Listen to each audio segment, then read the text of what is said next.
Angithathe lithuba bazalwane ngibingelele Bishop BM Uthelezi egameni lika Jesu Kristu. Siyabingelela shenge egameni lenkosi. Sibingelele i-team yonke ye Work and Pray egameni lika Jesu Kristu wase Nazareth. Sibingelele befundisi bonke abakhona fivefold. Siyabingelela kwelihle igama lika Jesu uKristu wase Nazareth. Amen. Ngwakwamntambo ke bazalwane, njengoba sekushiwo inesikhathi esifishane kakhulu, ngizocela ukuba ngingabingeleli bonke abazalwane ngokwezigaba zabo, kodwa ngizocela ukudlula nje kubingeleleni bazalwane uma kungenzeka kukhona abaphathi bomphakathi abakhona, ngaba zinduna, ngaba amakhansela, kungaba ama ward committee abakhona, sebabingelela egameni lika Jesu. Obaba bonke inhloko zamakhaya, omama egameni lika Jesu Kristu, bafowethu odadewethu, ngibonile no Sunday school khona, siyawubingelela egameni lenkosi. Amen. Sekushiwo ke bazalwane ukuthi ngizosho izwi lokuqala Luke chapter number 23 verse number 34 egameni lenkosi. Luke chapter 23 verse 34 egameni lika Jesu. Ngicela bafowethu ningilekelele niniphethe umbhobho makungenzeka. Ngiyacela Luke 23 verse 34 bese ungibambela no Isaiah chapter number 53 sifunda khona verse number 5 kuphela. Hallelujah. Incwadi Luke verse number 34. Kepha uJesu wathi, Baba bathethelele ngokuba abakwazi abakwenzayo, babelana izingubo zakhe benzelana inkatho. Yes. Isaiah chapter 53 verse number 5. Ngizela ukusheshsha nje ngisala sengikugoqa konke. 3 verse number 5.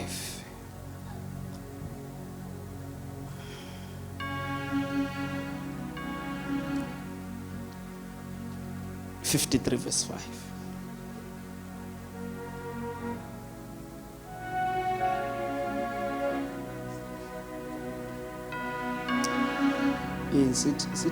It's freezile ni phone. Verse number 5. Ukufundeka kanje.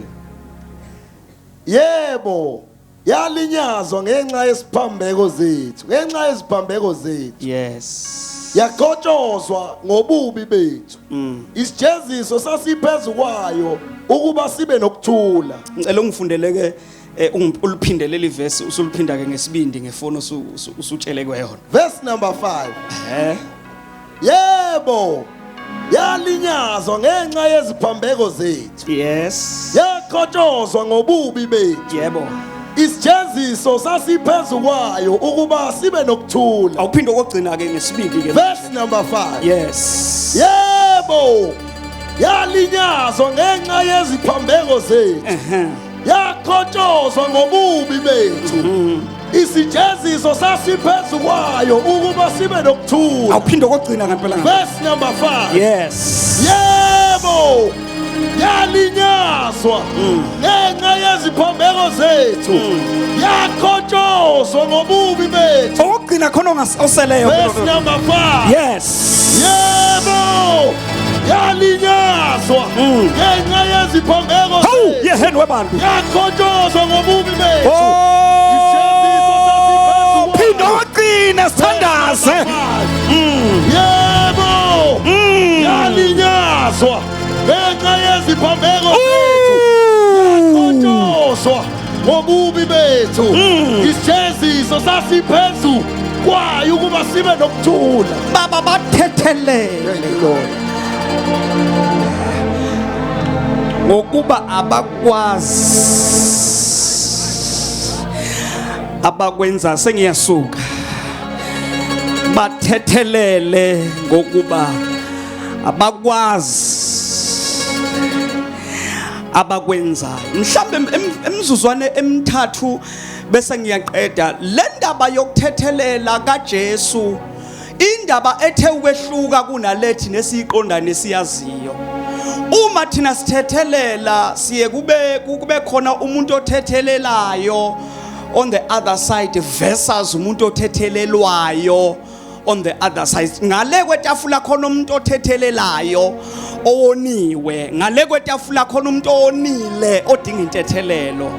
Kodwa when we look close to this scripture sibheka lento yokuthethelela kaJesu, sibuka nento eyenzekile akuhambisani nalokhu thina okusengqondweni yethu. Thina uJesu sicabanga ukuthi kwakufanele eze kithi uma ezosithethelela. Kodwa uJesu uma eza kithi akazelanga ukuzosithethelela, kodwa wazothatha ububi bethu, weza ukuzothatha ihlazo lethu, weza ukuzothatha amacala ethu, weza ukuzothatha izono zethu. Uma uJesu ezoya esiphambanweni, now lithi iBhayibheli uJesu uqale ngokuya entabeni yaseGetsemane wayothandaza. Uma ethandaza uthandaza lamagama ubusuku bonke, uthi Baba masedlule lesisitsha, kungabi intando yami kodwa kube intando yakho. Lithi iBhayibheli uma ethandaza kanjalo izulu lawulalela umthandazo kaJesu, ukuthi uJesu uye kubantu ukuba ayobathethelela, kodwa uzwakala sekhuluma lamagama ethi akwedlula isitsha, kungabi intando yakhe kodwa kube intando kaNkulunkulu. Lithi iBhayibheli izulu lathi uma lilalela lo mthandazo lenza iitem ebikade ingahleliwe, kwakhishwa ingelosi especial kwathiwa ayigijime iye kuJesu oguqile eGetsemane othandazayo. Elithi iBhayibheli ukuthandaza kwakhe kwaze waphuma ithukuthuku kwangathi ezegazi. Ngenkathi ebhize ethandaza kwafika ingelosi.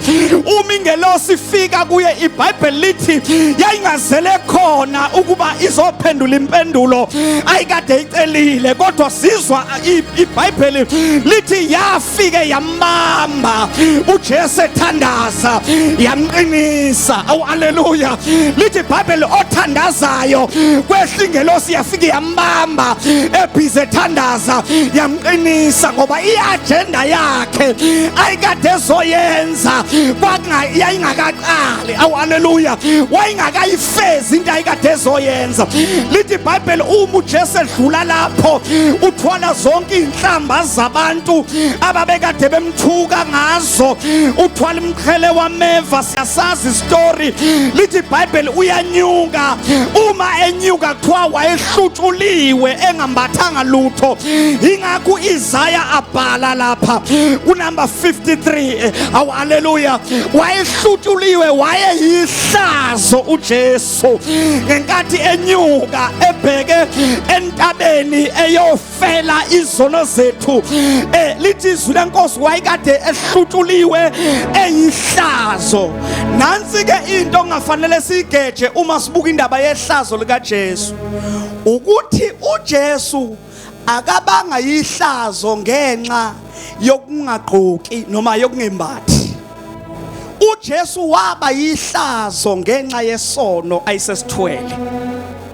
Ngoba umuntu bazalwane bami uma ezongena ehlazweni noma ihlazo livela ngenxa yesono, ukungembathi ukuhlubuka ubuze buvela ngenxa yesono. Khumbula lithi iBhayibheli ngenkathi uAdam noEva ensimini yase-Eden sebedla isithelo baphambana noNkulunkulu, lithi iBhayibheli uNkulunkulu wathi mayifike epholeni kwelanga wafika ukuthi babalekile bacashile, wabuza uNkulunkulu, Adam ukuphi? Lithi iBhayibheli baphendula bathi asembethe, ngoba isono sihamba nokuhlutshulwa. Once umuntu wangena esonweni uyahlutshulwa. noJesu umebheke emnqamlezweni wayekade sehlutshuliwe ngenxa yesono ayesesembethe. Into ayeseyimbethe iyona eyamenza uJesu ukuthi abe yihlazo. Lithi iBhayibheli uyakhuphuka uJesu, oh Lord, uyakhuphuka uJesu uyihlazo. Yini ihlazo elali kuJesu? Ihlazo elali kuJesu kwakumkipito omunye wethu aphuma kuwo. Ihlazo elali kuJesu kwakwamanga omunye wethu asindiswa ekuwo. Ihlazo elali kuJesu kwakuthakatha abanye abakhishwa kukho. Ihlazo lalikuJesu kwakugqekeza abanye abakhishwa kukho. Ihlazo lalikuJesu kwakungamanga abanye bethu abakhishwa kukho. Lonke leli hlazo lalinamathela uJesu.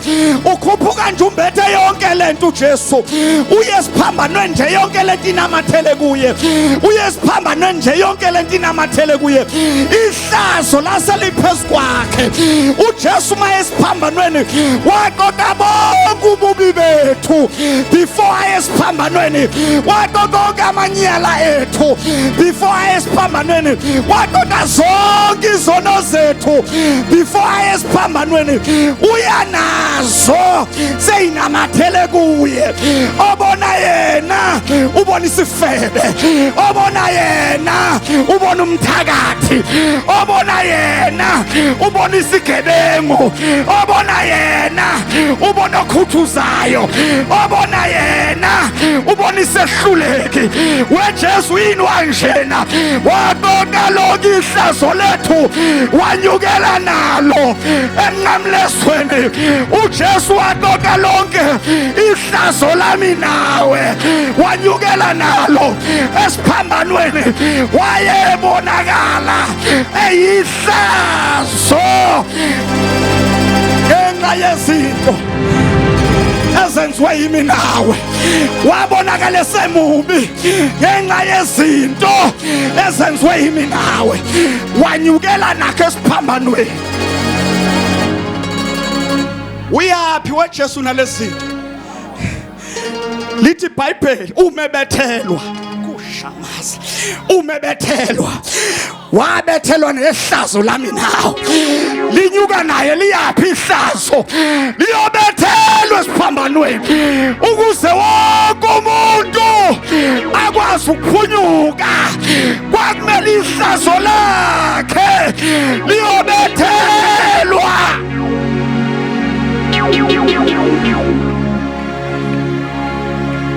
Ingakabhala uIsaya athi wabentshatha. Oh, come on church. Ingakabhala uIsaya athi wabentshatha. Wayebentshathelana wayebentshathela ukuya nabesiphambanweni.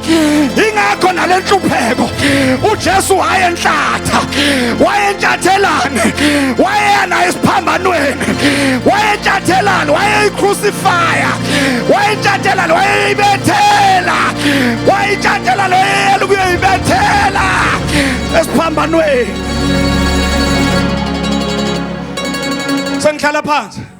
Sengihlala phansi.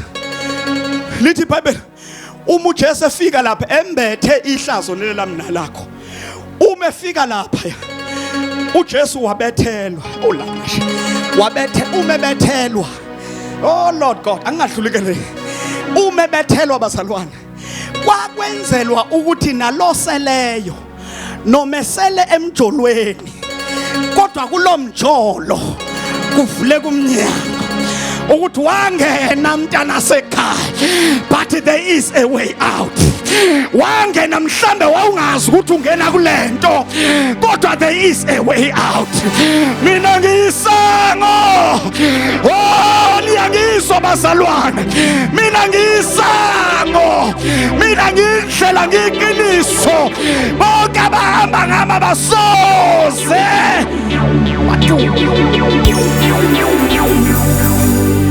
Umefika uJesu ebethelwa esiphambanweni. Lithi iBhayibheli ushola amagama. Luke chapter 23 verse number 34. Uthi baba bathethelele. Lamagama bazalwane ngifuna isigeje. Lamagama washiyo kithi esithethelelwayo. Lamagama ashiyo kuNkulunkulu. Akhulunywa nathi. Indaba ingathi kodwa kukhulunywa nathi. Ngoba hleze thina lento singayizwa. Ngoba nodaba lokuqala kwayo besingekho kulo. Kodwa kukhulunywa nomdala kuneyinsuku. Elithi iBhayibheli indaba yethu yahlelwe emaphakadeni ukuthi thina siyophunyuka ngaye. uKristu uJesu emandleni esono. Uthi baba sengihlala phansi. Bathethelele. bathethelele ukhuluma noNkulunkulu bishop khuluma noNkulunkulu uthi baba bathethelele akasho uthi ubo bathethelele uthi bathethelele listen to the second statement uthi ngokuba abakwazi abakwenzayo this is the present tense noma ngisesiphambanweni ngibethelwe kodwa basagqekeze ezansi noma ngisesiphambanweni ngibethelwe kodwa basahlele emkipitweni noma ngisesiphambanweni ngibethelwe kodwa bakakholwa uNkulunkulu ongithumileyo noma ngisesiphambanweni ngibethelwe kodwa basangithuka kodwa nansi into uJesu ayisho uthi baba bathethelele. Bless you.